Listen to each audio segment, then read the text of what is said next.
I met Steve Montador in Chicago. I think it was 2011. I had a couple surgeries, and I had a problem after those surgeries with I abused pills with my recovery, and had a really hard time getting over it on my own. But Steve was a huge help and in kind of leading a sober life. I think the reason that we were so close is because we had a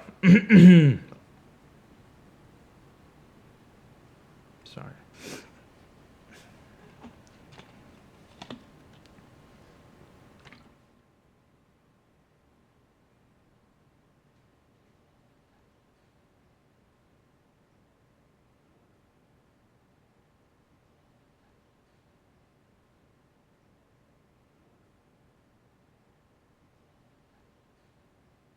Before I came to Chicago, I had a reputation of that I like to have fun, and I think a lot of the guys were surprised when I got here that I said I wasn't drinking anymore, and I think it made it a lot easier for me knowing that Monty was here too and kind of on the same program.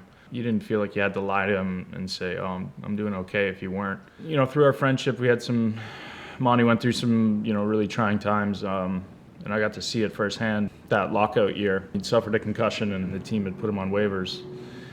And he didn't take it very well. I think he was really worried about the future. Over the years, I saw kind of that deterioration of his mind, and he must have felt that as well. Just recently going home to Mississauga and to his home, and seeing the number of sets of keys he had for the same lock. Kind of tells you the story of what was going on in his head, and his memory loss and his mental state, because he was trying so many things to kind of reverse the symptoms or feel normal, and he just couldn't. And he had a lot going on in his head in regards to worrying about whether he'd wake up that morning and feel great, or whether he'd have to stay inside with the blinds shut in a dark room. When you have a concussion and you go through that, it's a dark place. I just recently had one, and I fell into a lull and a depression, especially after Monty's passing.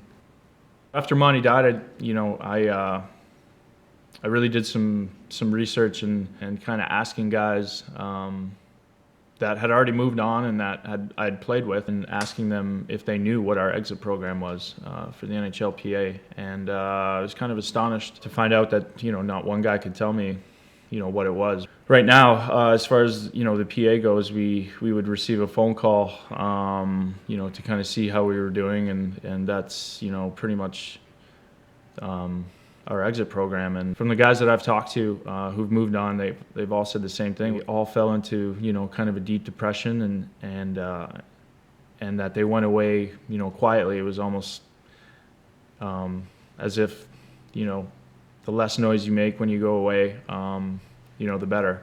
I don't think it's right. It doesn't feel right for how much we give to this league and to this sport in regards to sacrificing our bodies, sacrificing our minds with concussions and the hits that we take. Obviously, everybody knew about Monty's passing. I had a really hard time with it. I wasn't myself, and one of the guys who reached out to me and on a regular basis was Jonathan Taves, and Sharpie too. And it meant a lot, to be in such a dark place emotionally, and then to have them care, and those are guys that Monty and I would or Monty would love to have in his life. When I think about that, a big reason why I'm kind of summoned the courage to do this, because my hope is that it helps somebody, and it opens the right eyes, and people get in contact with our PA, or people get in touch with with each other, and we can try and create something that's going to help athletes figure out what they're good at and what they want to do next in life. And I know Steve this past year was trying to figure that out, and I wish he had, because I think it would have eased his mind. And I think if he had the right help, that he would still be here with us. And